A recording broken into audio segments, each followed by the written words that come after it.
Jesus? I would say no doubt lived as a person, but to the extent of what he did, I'm not sure. If he comes walking into where I work, shows me the signs of the stigmata and tells me he's the Son of God, I might start believing. I don't believe in God, first of all. Maybe because I grew up in like an age of science. I have a lot of different thoughts and theories on Jesus, but I don't think coming back from the dead is really possible.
I just thought the idea of an all-powerful, all-loving creator of the universe was just an absurd idea on the surface of it. It wasn't even worth my time to check out. As far as Jesus was concerned, I thought that if he existed, and I wasn't sure whether or not he ever did, he was probably a nice guy, he was probably an excellent teacher, but he certainly wasn't the Messiah, and he certainly wasn't the Son of God.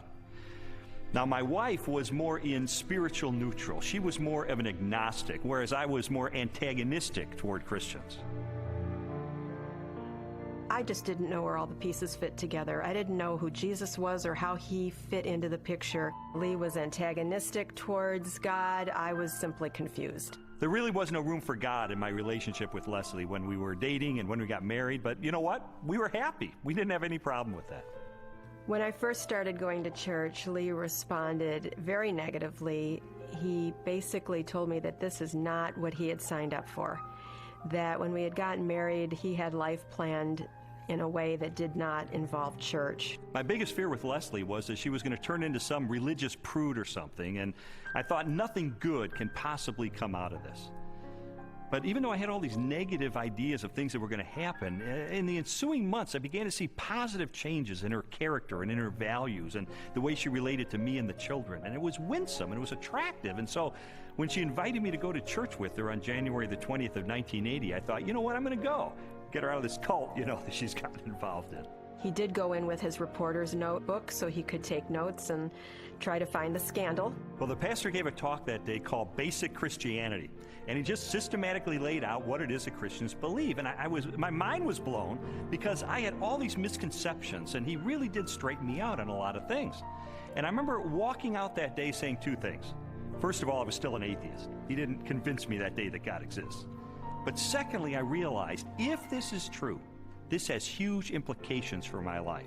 Lee's approach was very different from mine. Mine was mostly a heart issue. I wanted to know that God was real, and the way that was real for me was experientially. And for Lee, it was more about documentation, about being able to have facts that proved it true. Well, I was a journalist, so there was really no problem with me picking up the phone and calling a scholar and saying, hey, I'm Lee Strobel, I'm with the Chicago Tribune. I'd like some background information about the New Testament. And so I would do that, and I thought it was going to be so easy to expose the fallacious thinking behind Christianity. But as it turned out, it took me almost 2 years of my life to investigate these issues. It really was, in a sense, the most exciting story I'd ever pursued as a journalist. I think, unfortunately, because the documents, the New Testament and specifically, were written so far after Jesus' death, that it's really hard to say. I don't know if myself that it was real, I was not there, but people were there at that time. So their account of things that happened back 2,000 years ago has been passed down. As an attorney, I rely on evidence. And so, you know, it would be tough to get evidence at this late date. Well, I began my investigation by looking at the gospel accounts. How did I know that the New Testament was telling me the truth when it talked about Jesus? Now, obviously, I didn't accept the New Testament as being the inspired Word of God. I certainly didn't accept it as being inerrant. But what I had to accept it as being, which it undeniably is a set of ancient historical documents. And I knew that historians had criteria that they could apply to determine whether or not these documents are trustworthy. So those are the kind of people who I pursued. I went after the heavy hitters. I went after the expert witnesses who could help me sort through these issues. J.P. Moreland, Biola University. Mark Strauss, Bethel Seminary. Craig Blomberg, Denver Seminary.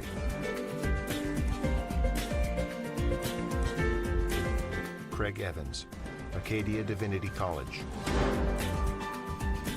N.T. Wright, Bishop of Durham, United Kingdom.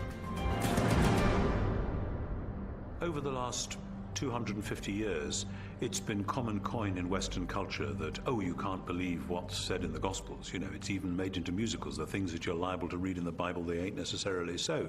And that skepticism has wormed its way into much modern culture and indeed into many Christian circles, many church circles, where they'll say, well, Matthew probably made this bit up, or Luke just added this bit on the end of the parable, or whatever it is.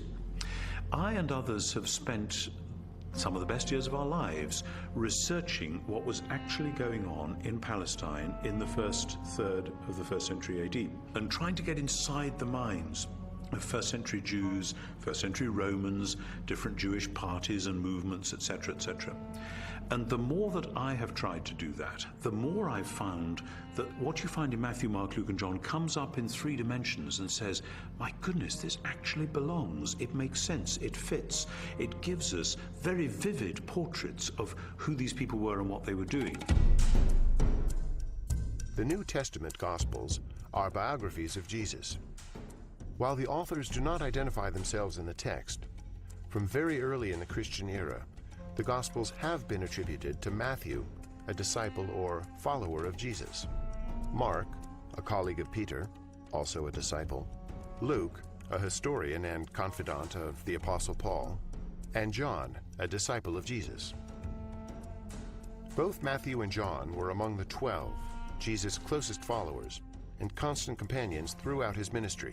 They would have personally observed most of the events they described in their Gospels. Mark and Luke were also contemporaries of Jesus and wrote their biographies based upon information provided by many eyewitnesses.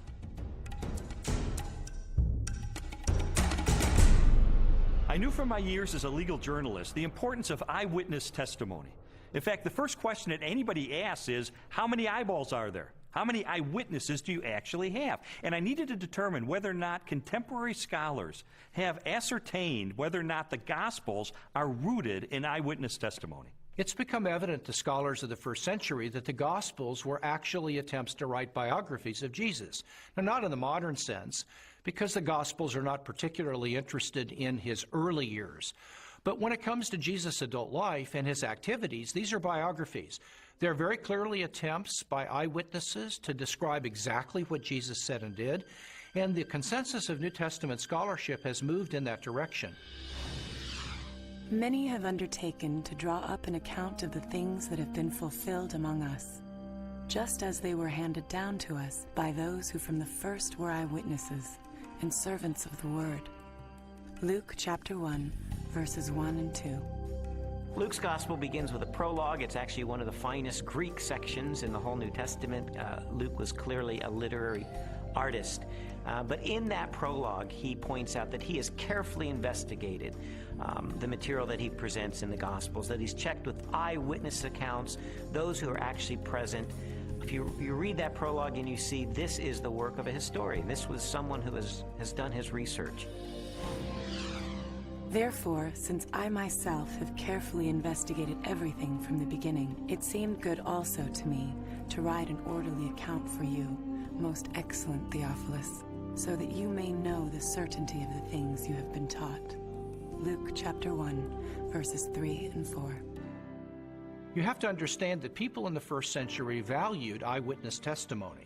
And this is why, from the 2nd century on, it was important to the early church fathers that the people who were alleged to have written the Gospels actually wrote them, and that they were eyewitnesses of the things they wrote. We have actually very early attestation of the authorship of the Gospels. The early church father Papias, for example, as recorded by the church historian Eusebius, identifies Mark's Gospel as essentially the eyewitness account of Peter.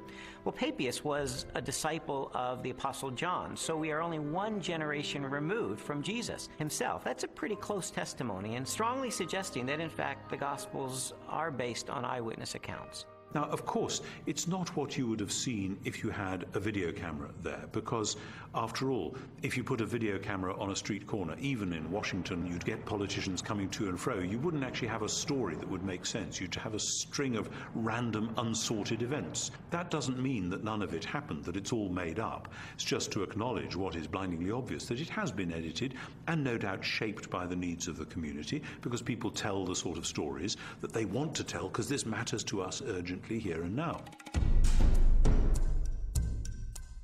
Most historians date Jesus' birth between the years 7 and 4 BC, and his death no later than AD 33.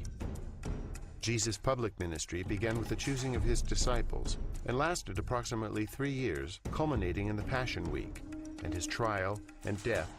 Scholars generally agree that the Gospel of Mark was written first, sometime between the years 60 and 75 in the 1st century. Matthew and Luke were probably authored shortly after, followed by the Gospel of John. The New Testament Gospels are by far our earliest and most reliable records of Jesus of Nazareth. All of the New Testament Gospels were written in the 1st century. Not only are they remarkably close to the events themselves, but in fact eyewitnesses are still around. If they were passing on untruths, if they were not passing on reliable history, then we would expect eyewitnesses to say, wait a minute, this isn't what happened.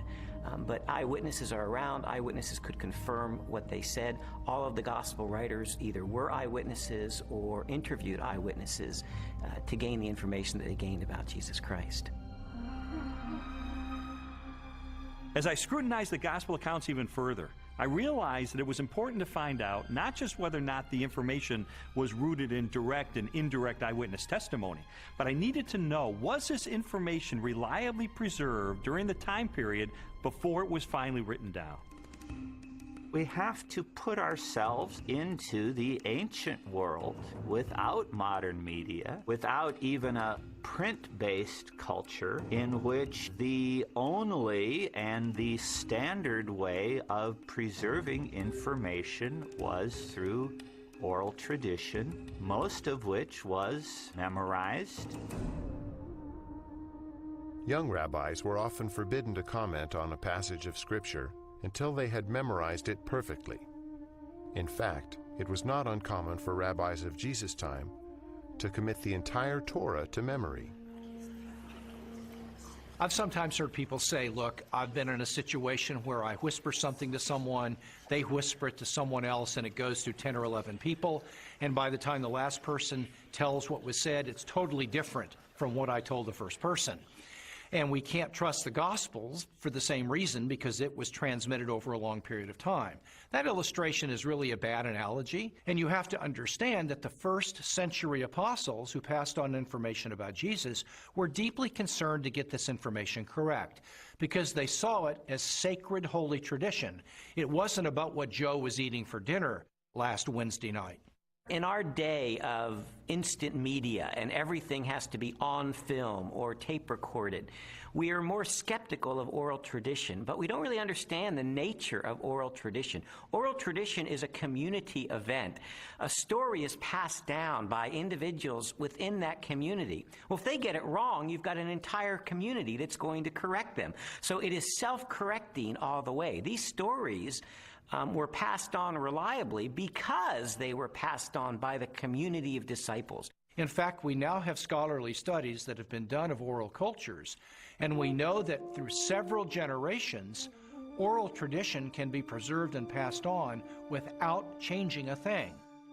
Even though I became convinced that ancient cultures could pass along oral tradition reliably over time, I still had an obvious objection to the New Testament, and that was, isn't it really filled with contradictions? One of the issues people often raise is the question of apparent contradictions between the Synoptic Gospels, where there's a parallel story. For example, Matthew tells the story of 2 blind men being healed, whereas in Mark's account there's only 1 blind man. How can we get this contradiction? The vast majority of these apparent contradictions, however, are quite easily resolved. Mark describes only one of the 2 blind men, the one who is most prominent, obviously, or perhaps even the one who became a disciple of Jesus and became prominent in the later church. So most of these apparent contradictions are quite easily resolved. Had every single account given us exactly the same detail, we might have accused them of some form of collusion, of having gotten together and carefully planned out how they were always going to tell the story with the exact number of details, but then one doesn't have independent testimony at all. It's natural when you have multiple eyewitnesses to the same event. You're going to get different perspectives, and that's okay. You want that. What you're looking for is a core to the testimony that's the same, that's consistent, even though there may be some variation in the incidental details. If you're in a court of law and you have multiple witnesses come in and testify to the exact same thing, the first objection that's brought up is to say collusion. They got together. They orchestrated their testimony, and their credibility is shot.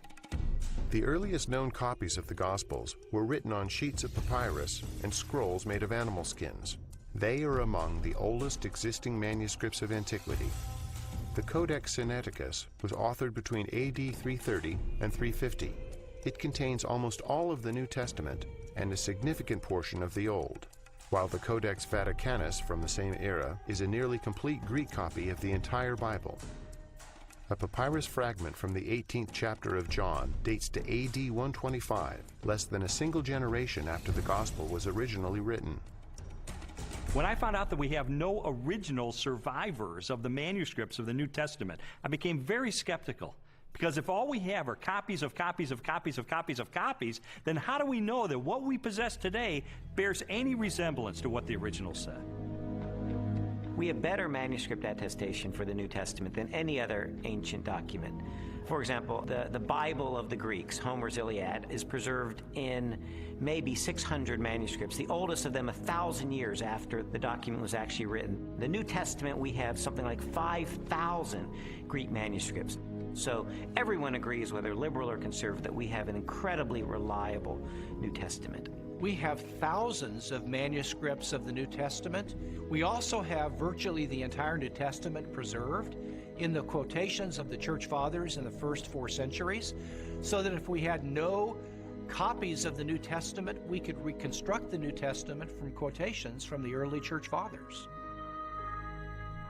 Following the pattern of my investigation, my next step was to determine whether or not there was any evidence outside the New Testament that corroborates what the New Testament tells us.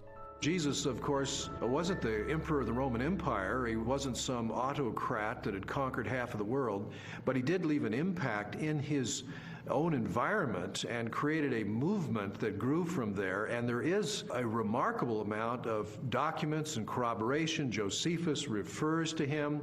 The Roman historian Tacitus refers to him. Suetonius, the political writer, refers to him. Critics refer to him. And so it's like a stone thrown into a pond. The ripples go out and everywhere are felt. It's a very impressive record taken as a whole. In AD 93, the Jewish historian Josephus published his work, Antiquities of the Jews. Scholars generally agree that the following text accurately records Josephus' record of Jesus. Now there was about this time Jesus, a wise man, for he was a doer of wonderful works, a teacher of such men as received the truth with pleasure. He drew over to him both many of the Jews and many of the Gentiles. When Pilate, at the suggestion of the principal men amongst us, had condemned him to the cross, those that loved him first did not forsake him, and the tribe of Christians, so named for him, are not extinct to this day. In a court of law, the rebuttal case is an opportunity for the other side to present their evidence. Well, in recent years, there's been a proliferation of books and articles about the so-called Gnostic Gospels. And I wanted to figure out, does this represent the mainstream of academic scholarship? The Gnostic Gospels are a collection of religious writings from the 2nd and 3rd centuries. They blend the teachings of Jesus with a variety of ancient philosophical beliefs. According to the tenets of Gnosticism, the universe was the creation of a flawed and wicked God. Therefore, all matter was evil. Salvation from this world could only be attained through secret knowledge about the spiritual nature of man. There's been a lot of talk about the Gnostic Gospels, the Gospel of Mary Magdalene, the Gospel of Philip, the Gospel of Thomas. These documents are almost universally recognized to be much later than the New Testament Gospels and not to record historically reliable material related to Jesus. Well, the New Testament Gospels give us a portrait of an early 1st century Palestinian Jesus of Nazareth. The Gospels from the 2nd century, which are mostly Gnostic Gospels, such as the Gospel of Judas, or the Gospel of Thomas, or the Gospel of Philip, or the Gospel of Mary, they give us a very different Jesus. Now, you can pick and choose if you want. You can say, well, I like the 2nd century Gnostic Jesus better. Others might want the early 1st century Palestinian Jesus. But if you're going to be a scholar about it, and you're going to talk about, well, which Gospels really do give us earlier traditions that more reliably reflect the actual historical Jesus, you got to go with the New Testament Gospels every time. There's a view among some that there were all of these different competing views of Jesus Christ, and that the one that won out became the orthodox perspective of Christ reflected in the Gospels. All the evidence runs contrary to that. Jesus was a 1st century Jewish teacher who revealed and demonstrated himself to be the Messiah. That's the presentation we get in Matthew, Mark, Luke, and John, the New Testament Gospels. These later Gospels, these Gnostic Gospels, present a very different Jesus, almost a Greek philosopher, an esoteric Gnostic Jesus. It's clearly not the authentic historical Jesus. What I've come to discover is that the Gospels in the New Testament, Matthew, Mark, Luke, and John, are our best sources for Jesus. And I've also found that they are reliable, and that from these sources we can form a picture that I believe is very accurate, that tells us about Jesus, what he taught, how he was perceived by his contemporaries, and what his life was really all about. Everything from Jesus' parables, to his healings, to his controversies, to his warnings, and all of that, the reason they were telling this stuff is that not just it was good advice for them in their own day, but that it actually mattered, that it actually happened. And if it hadn't happened, you're into a totally different worldview, a worldview which is about ideas, which is about self-realization, hugely popular in our culture just now, discovering who I really am. You know, for goodness sake, Jesus didn't come to help me discover who I really am. He came to tell me who he knew I really was and to do something about it. And that's much better news. After a while, as the evidence would accumulate more and more, it was like there were these scales and they began to tip increasingly. And I began to go from a hard-hearted, cynical atheist to someone who was still skeptical, but who was more open-minded, maybe more of a spiritual seeker, someone who was willing to follow the evidence wherever it took me.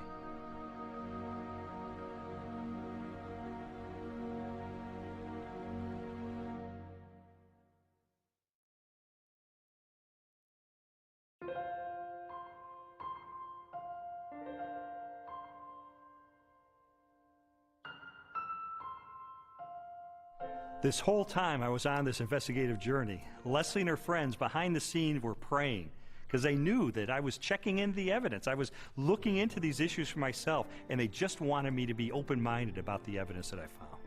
I was feeling like my whole world was opening up into something new and way more exciting and fulfilling than what we had been on. And it was that frustration of trying to help him to recognize that that was the case. Well, Leslie tried several things during this period to try to spur me on in my investigation. It didn't help very much. For instance, she would leave Bible tracts around the house, or she would take a Christian book and highlight certain passages and leave it open on a coffee table, things like that. And it really didn't help, and I told her it was not helping, and she understood that. But I think sort of the whole time she was holding her breath, because this was not a very smooth investigation. He would take 2 steps forward, 3 steps back. Sometimes it looked like he was really getting it, and other times he would just turn into an angry, frustrated person again. And so it was a very frustrating time for both of us. I believe Jesus was a real person. I believe he did live. I guess there are some exaggerations in the Bible, I'd have to say. I don't believe we'll ever know if Jesus was really what everyone thinks he is. I think it's a lot of folklore. I think it's a lot of historical misrepresentations. I think it's a lot of wishful thinking. But I don't think we know, and I don't think we'll ever know, and I don't think there's any way to prove what has been claimed about Jesus for all these years.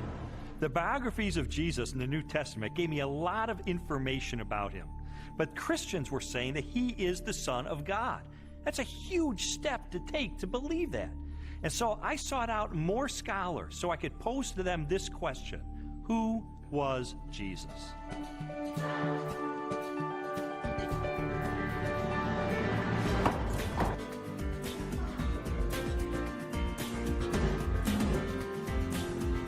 Michael Rydelnik, Moody Bible Institute.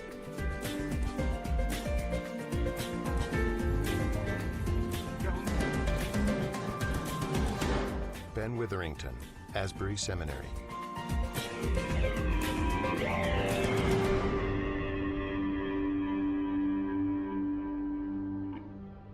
Now, this is one of the things I love about Jesus, and it says something to us. His identity is complex. He can't be pigeonholed. He fits no one formula. There's a lot of aspects to who he is.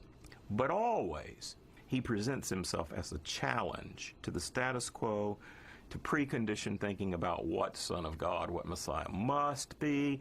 He's carving out his own niche. He's doing his own thing like a great and creative artist.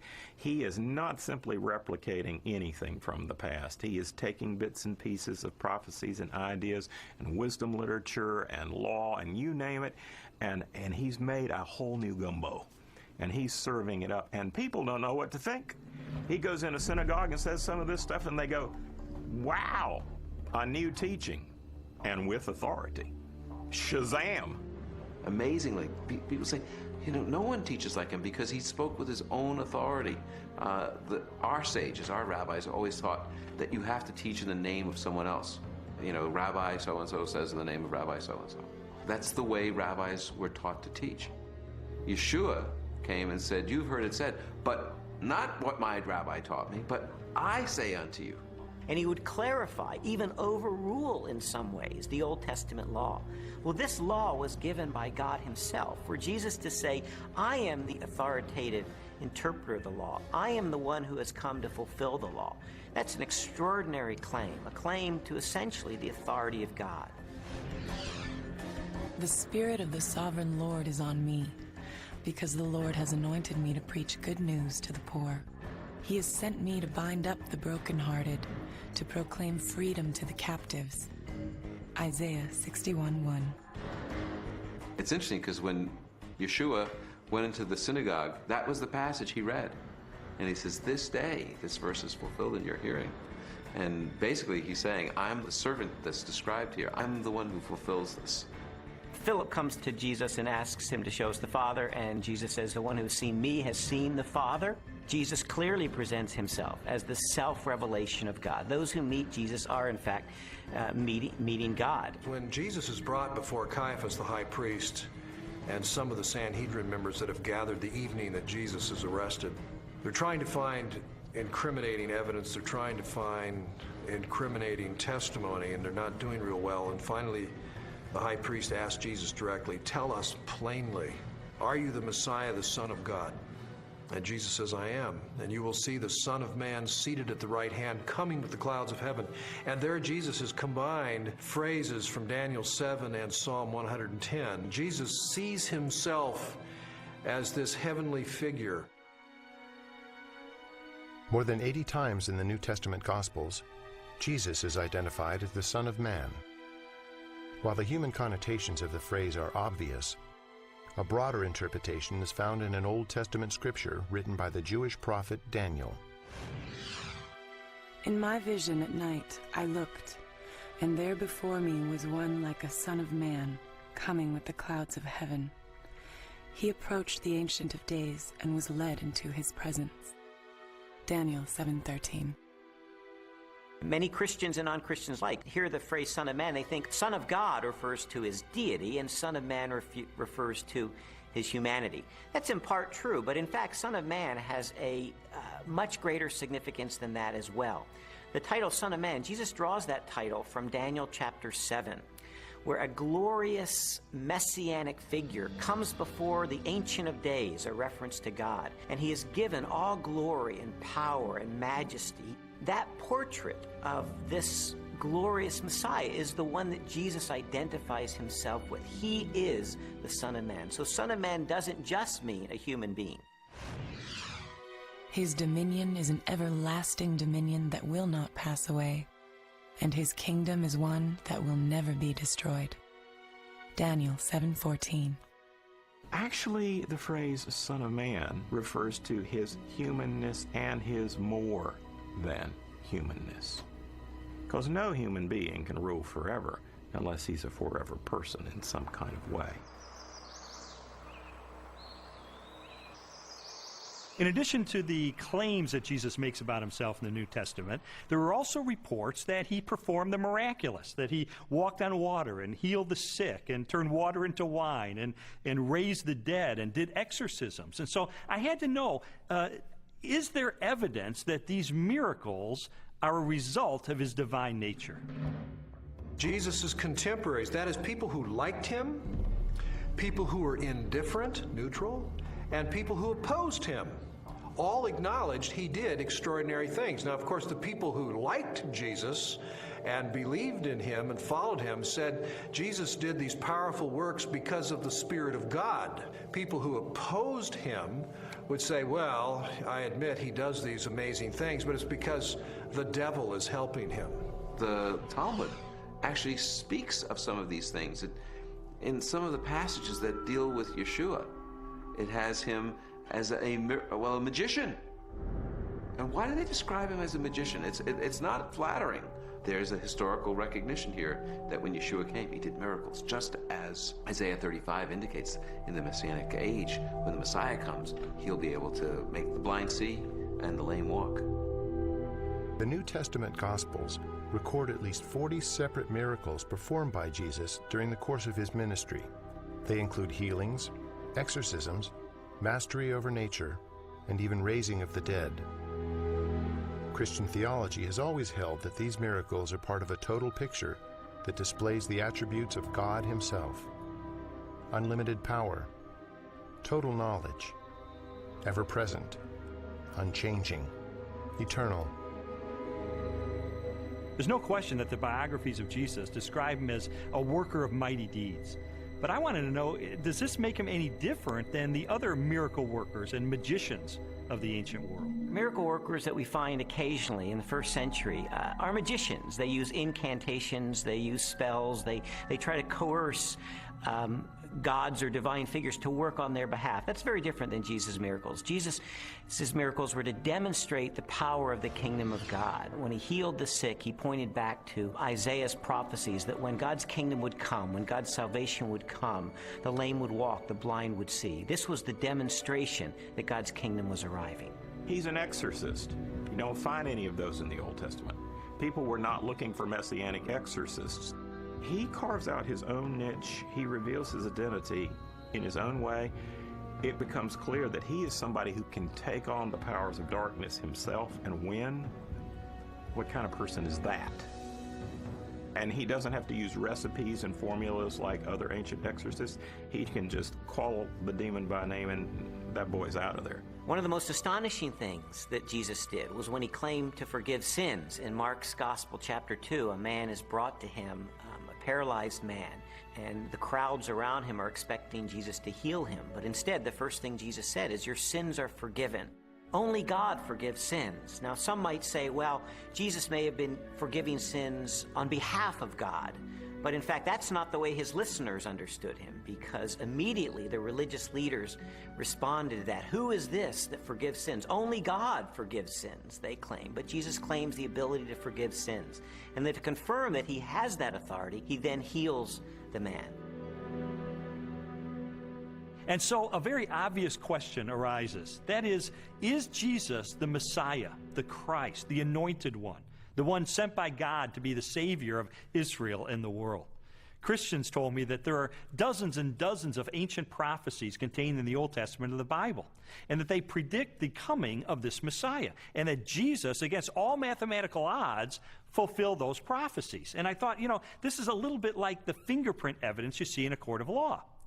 I remember covering one particular case where the murderer went through the purse of the victim, and he left one thumbprint on the cellophane wrapper of a package of cigarettes. And it was that thumbprint that led to his conviction for murder. And I thought, in an analogous way, could it be that these ancient prophecies are sort of like that thumbprint on the cellophane? Do they create a thumbprint that only Jesus Christ in all of history manages to match?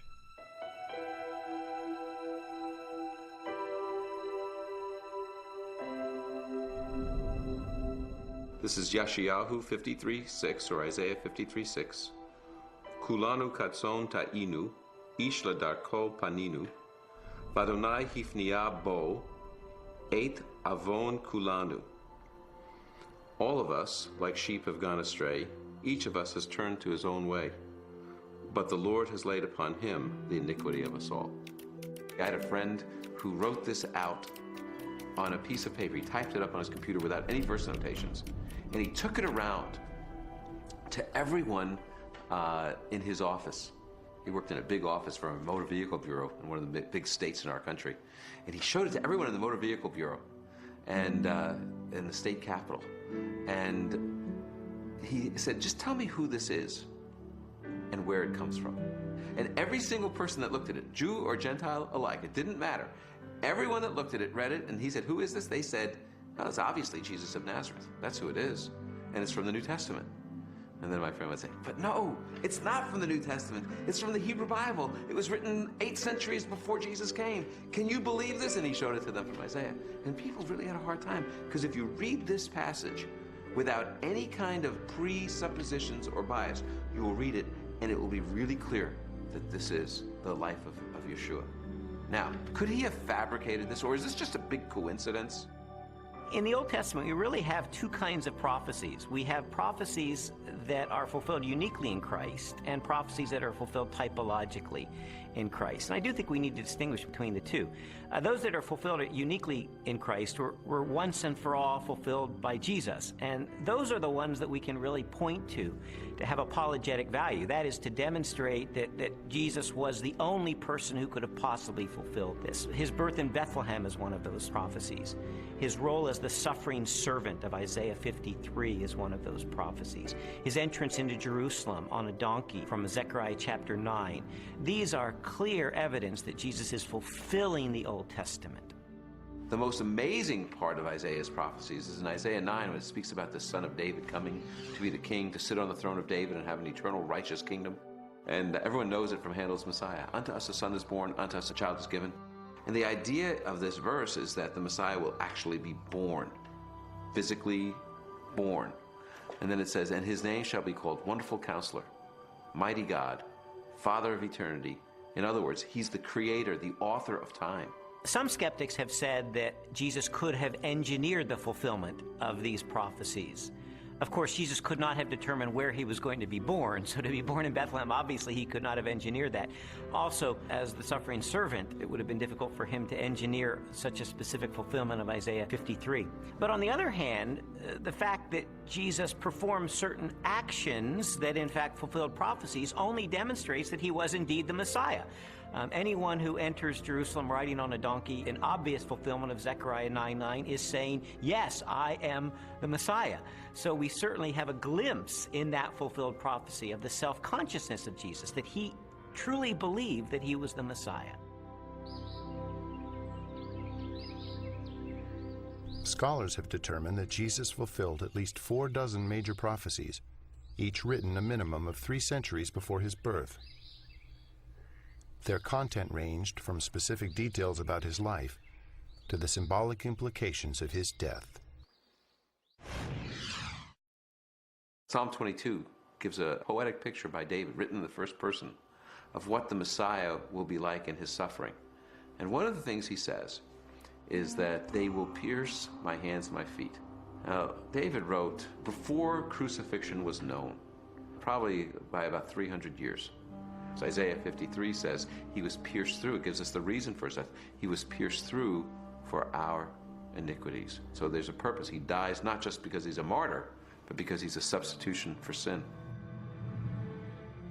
A college professor of mathematics and science named Dr. Peter Stoner wanted to determine what the odds were that any human being throughout history could fulfill the messianic prophecies. So he had his students come up with very conservative estimates of the likelihood of any human being fulfilling certain of these predictions, and then they just ran the numbers. And what they determined is that the odds of any human being fulfilling 48 of these ancient prophecies would be 1 chance in a trillion.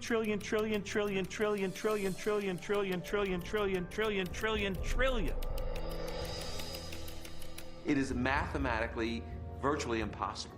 To me, just as significant as all of those unique prophecies that were fulfilled in Christ is the complete drama of the Old Testament. The fact that the Old Testament is the story, the narrative of God's redemptive movement, his movement to deliver and save humanity. And Jesus is the climax of that movement. He is the climax of salvation history, the one who brings it off to fulfillment. You read the Old Testament, it's building. Jesus arrives on the scene, and he is the fulfillment. And he recognizes himself clearly as the climax of God's plan of salvation for all humanity. This whole case was sort of like one of those jigsaw puzzles where you don't know what the ultimate picture is going to be. You just put together the pieces, and as I was putting together all of the evidence, it started to take shape, and I sort of stepped back, and I could see that it was a portrait of Jesus Christ.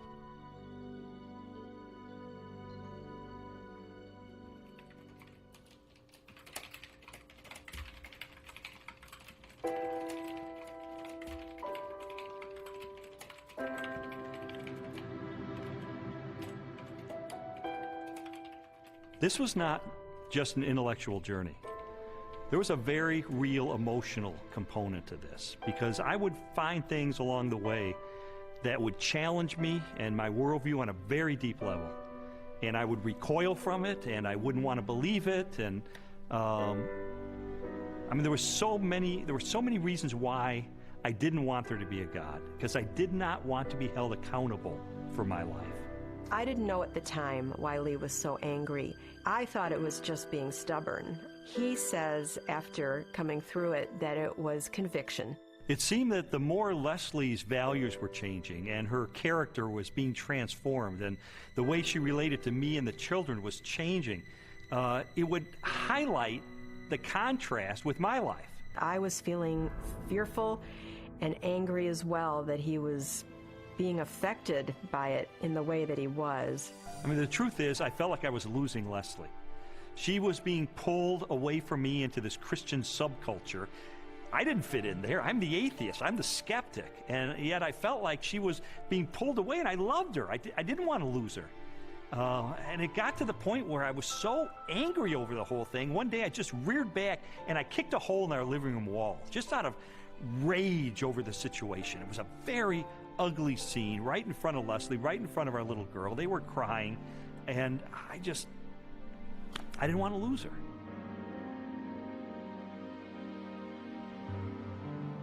Jesus's body was never found, and so and they predicted it. Well, you know, he talked about it, and it was predicted, and it happened. I mean, it's this easy. It's as simple as that. We just tend to complicate it, man. No, not physically, not his physical body. So when they came the following morning and rolled back the great stone in front of the tomb, and he wasn't there, no, it must have been dark in that. I don't know. They must have missed him. No, I don't think physically a physical body can rise. I don't think that he was yanked out of that, or physically walked out and walked down the street and met with him. It just doesn't make any sense to me. For more than a year, I'd investigated the historical record for the reliability of the New Testament. I'd looked at the identity of Jesus. But now was time to look at the ultimate evidence for who he really was, the purported resurrection of Jesus from the dead. And for that, I went to the best scholars that I could track down.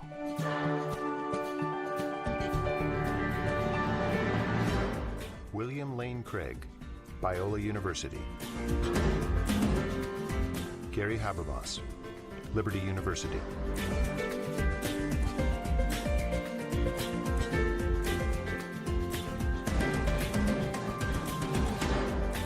Michael Licona, North American Mission Board.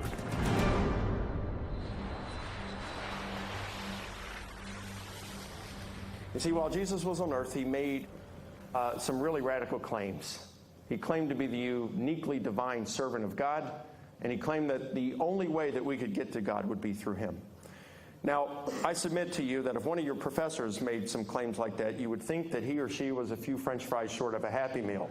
Those are some really audacious claims. Well, a lot of Jesus critics responded to him the same way that you or I would respond to someone making those claims today. Oh yeah, pal? You really think that's who you are? Well, tell you what, why don't you show it to us? Why don't you give us a sign? Show us a miracle or something. And Jesus said, well, I'll give you one miracle, one sign, my resurrection from the dead. The resurrection of Jesus really is the pivotal event of history. Anybody can claim to be the Son of God, as Jesus clearly did.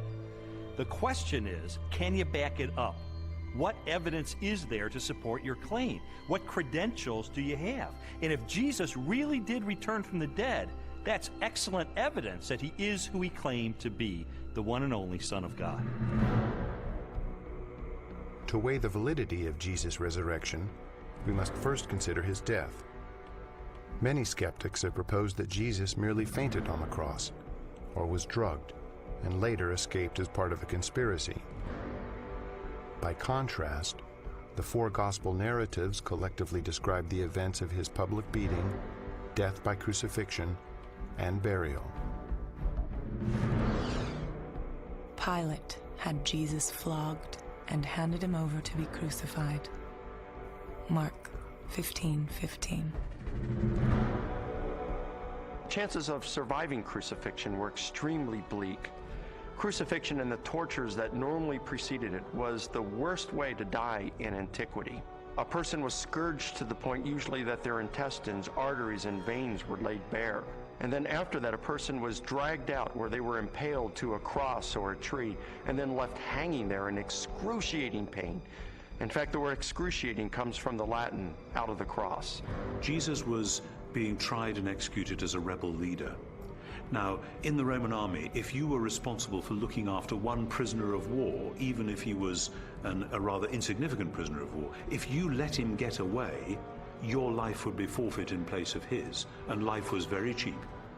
If you were looking after the execution of a rebel leader and you let him get away, you're in deep trouble. Yeah, you're not going back home to your wife and kids. No way, game over. The Romans were very, very good at killing people. They specialized in it. They prided themselves on it. Perhaps the most definitive statement of Jesus' death at the hands of the Romans is recorded in the Gospel of John. One of the soldiers pierced Jesus' side with a spear, bringing a sudden flow of blood and water. John 19:34. Medical experts have concluded that this account from John, an eyewitness of the crucifixion, is evidence that as he suffocated on the cross, Jesus' heart had ruptured. There came a rich man from Arimathea named Joseph. Joseph took the body, wrapped it in a clean linen cloth, and placed it in his own new tomb that he had cut out of the rock. Matthew 27:57-60. All four Gospels tell us that Jesus was buried in the tomb of Joseph of Arimathea. That's a remarkable statement, and certainly a historical statement. The evidence for that is, first of all, Joseph of Arimathea is identified as a member of the council, the Sanhedrin, that condemned Jesus. The presence of Joseph of Arimathea in the empty tomb narrative indicates that this is a historically reliable account of what really happened. His name would have been known to people in those days very much like a United States senator would be known today. It would have been very clear where his tomb was, so that there would have been no question about the location of Jesus' burial. It also, I think, indicates that the burial account of Jesus could not have been made up. It is highly unusual to find that the person who alone has the courage to go to Pilate and give Jesus an honorable burial is not members of his family, faithful disciples who followed him to the end. Instead, it is a member of the Jewish Sanhedrin, the very high court, all of whom, Mark says, had condemned Jesus of Nazareth to the cross. The fact that it is Joseph of Arimathea who is the person responsible for giving Jesus an honorable burial is an awkward and embarrassing fact for the early church, and yet this tradition is faithfully preserved in almost all of the traditions that we have about the burial of Jesus.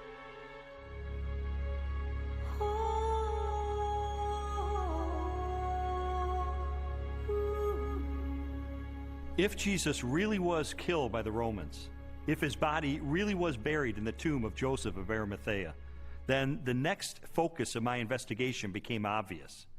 On the first Sunday after the crucifixion, was the tomb of Jesus Christ really empty? On the first day of the week, very early in the morning, the women took the spices they had prepared and went to the tomb. Luke 24:1. The empty tomb story also has a very embarrassing feature of it that is preserved in the memory of the early church, namely the discovery of the empty tomb by women. Now, in order to appreciate this, you have to understand something of the status of women in Palestinian Jewish society. In that society, which was a patriarchal society, women were frankly second-class citizens. If you were going to invent an account about an empty tomb, then why on earth would you invent witnesses, primary witnesses, whom no one would believe? In fact, they would scoff at that later on. Supposing you were inventing the story of the resurrection of Jesus, many people have said, oh, this was all just dreamed up later on. Well, how would you have done that? The one thing you wouldn't have done would have been to have not only a woman, but a woman who's got nobody quite knows what, but a fairly shady past, as your prime witness.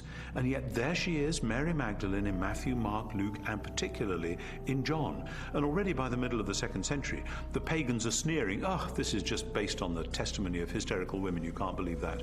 But the early Christians stuck to their story, they stuck to their guns, they stuck to the women. They said, this is how it was. Now, they just would never have made that up, and that actually has enormous ramifications. If this is how the story was, and they didn't change it to airbrush Mary out, then this really must have been what happened on that first Easter day. The chief priests devised a plan. They gave the soldiers a large sum of money, telling them, "You are to say, his disciples came during the night and stole him away while we were asleep." Matthew 28:12 and 13. Matthew reports that the Jewish authorities were claiming that the disciples of Jesus had stolen his corpse. And this is verified by Justin and Tertullian a little bit later on, saying that the Jewish leaders were still saying the same thing in their day. Now here's the question. If the body is still in the tomb, why are you saying that the disciples had stolen it? Well, if you think about that, the claim that the body was stolen confirms that Jesus' enemies acknowledged that the tomb was empty. If you've got a stolen body, you must have an empty tomb.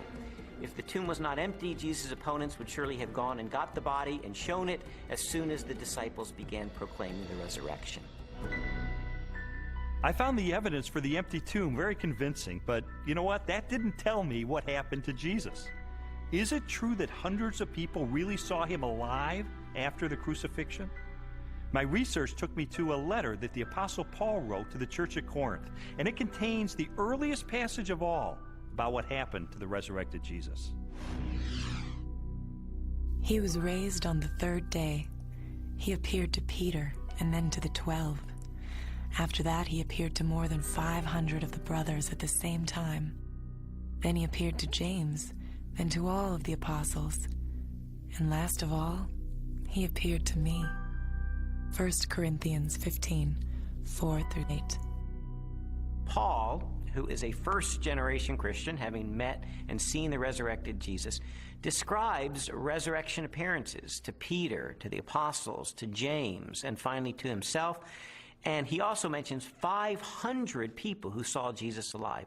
So we have eyewitness first-hand account of someone who himself saw Jesus alive and knows of 500 people or so who saw Jesus alive. That's extraordinarily strong evidence. These people, Paul tells us, were still alive at the time that he was telling the Corinthians about it.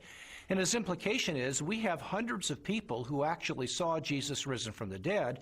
If you don't believe me, you can ask them about it because they're still alive. In 1 Corinthians 15, Paul tells the Corinthian church that he passed on what he received. He uses the language, actually, of a formal transfer of tradition. What he received, and then he describes the resurrection of Jesus Christ and the resurrection appearances.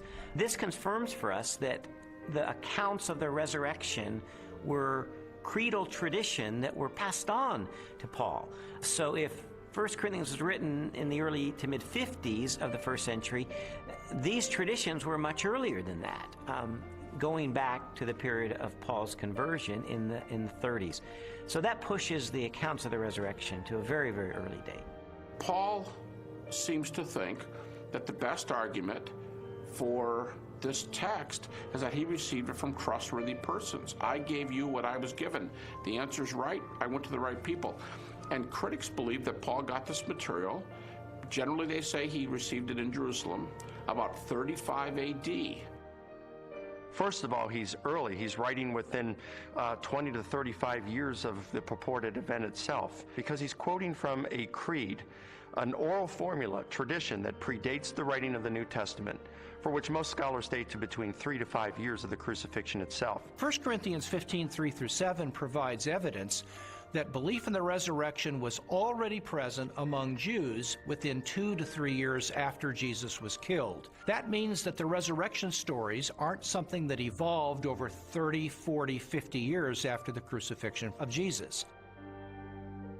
So we have the empty tomb, we have the eyewitnesses, we have the early accounts.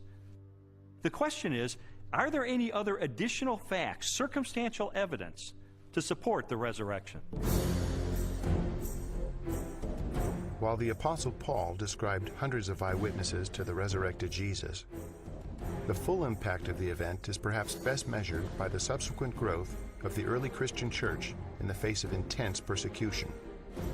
In the 2nd century, the Roman historian Tacitus wrote, "Nero inflicted the most exquisite tortures on a class hated for their abominations, called Christians by the populace.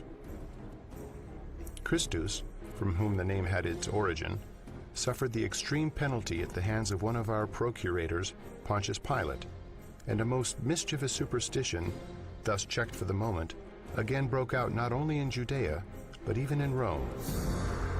Even the most critical, skeptical scholars recognize that the earliest disciples at least believed that God had raised Jesus from the dead. In fact, they pinned nearly everything on it. Without belief in Jesus' resurrection, the early Christian movement could never have come into being. They recognized in Jesus something special, but they wondered if they were mistaken when he died. They didn't anticipate that. Suffer maybe, but die at the hands of Pontius Pilate, the Roman governor? In fact, even when the first reports of his resurrection reached their ears, they were still doubtful and skeptical. But when they met the risen Lord, their skepticism was transformed into a very confident faith a great joy and a determination to preach the good news to everyone else. And I think that's the part that's awfully hard to refute, because we have this turnabout, this transformation of a discouraged and bewildered following on the basis of the good news. Somehow you have to explain the explosion from scared followers who run away to let's worship him, let's sing to him, let's pray to him. If there was no resurrection, and more to the point, if there was no resurrection appearances of Jesus, to those who doubted and were discouraged and denied and betrayed Jesus, we would not be sitting here talking about this today. Other messianic figures had risen in the past, had claimed to be somebody, and had been suppressed and killed by the Romans. Yet no movement arose around those dead messiahs. But these disciples of Jesus were willing to go to the ends of the earth proclaiming the gospel message, were willing to suffer and die for that. The transformation from a bunch of defeated cowards to boldly, fearlessly proclaiming the gospel, even to the point of death, to me confirms that something happened on that first Easter morning. I have worked much harder, been in prison more frequently, been flogged more severely, and been exposed to death again and again. 2 Corinthians 11:23. After Jesus' crucifixion, the disciples lived lives of hardship for 20, 30, 40 years, suffered greatly in their ministries, and eventually suffered martyrdom and execution without recanting for their belief that they had seen Jesus risen from the dead. I mean, what were they gaining? Were they becoming rich? They're running around the countryside. They're, in some cases, abandoning their family for periods of time so they can preach. What they got for their efforts is death, in many cases. You also have to remember that the disciples died not just for something they believed was true. They died for something they actually saw with their own eyes. It's much more difficult to explain that away than it is for someone who dies for a belief and they're sincerely wrong. I came across a bit of evidence I really found fascinating. James was a half-brother of Jesus, and he was not a believer in Jesus during Jesus' lifetime, but he later died the death of a martyr as a leader of the local church.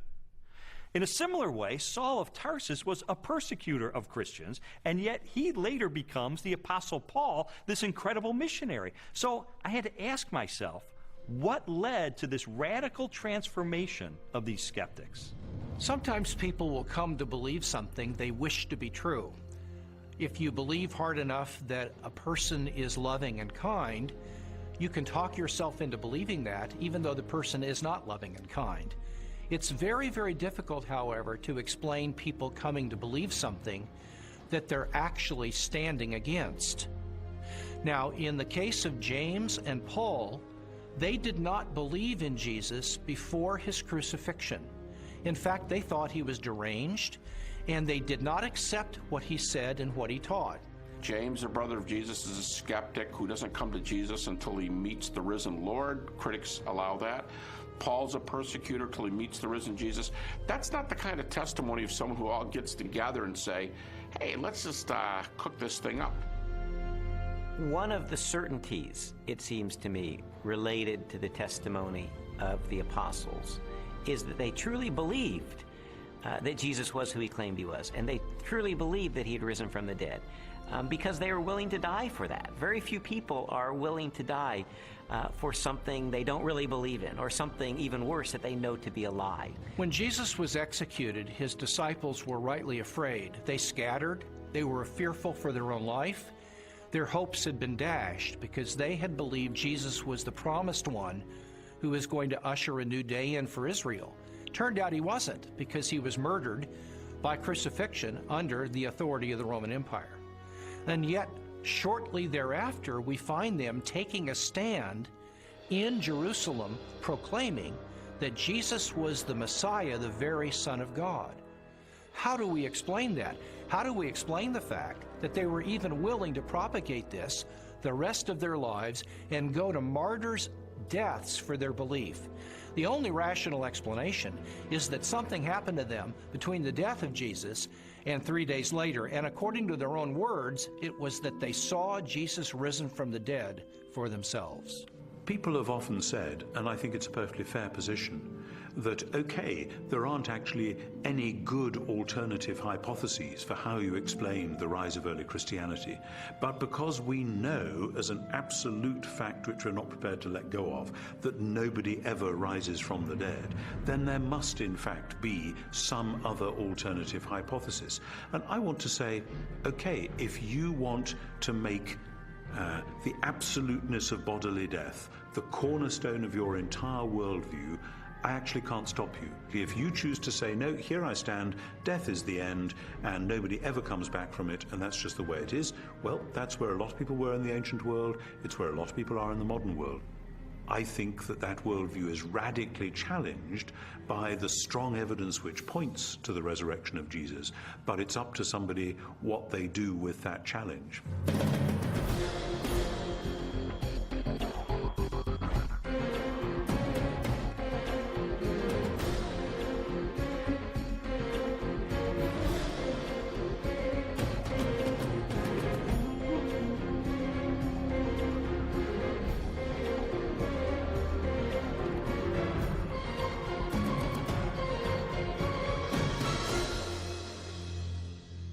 The evidence accumulated over time until November the 8th of 1981, which is sort of when I reached a critical mass. I remember going alone in my room, and I took a yellow legal pad and put a line down the middle, and on one side I started to list all of the evidence I'd encountered for Jesus Christ being the Son of God, and on the other side all the negative evidence against that. And I wrote page after page, and finally I put my pen down. I said, wait a minute. In light of this avalanche of evidence pointing toward the truth of Christianity, it would require more faith for me to maintain my atheism than to become a follower of Jesus Christ. And so that's the moment that I decided, consistent with the evidence, the most logical, the most rational step I could take was a step of faith in the same direction the evidence was pointing, and put my trust in Jesus. And after I did that, I thought, maybe Leslie would like to hear about this.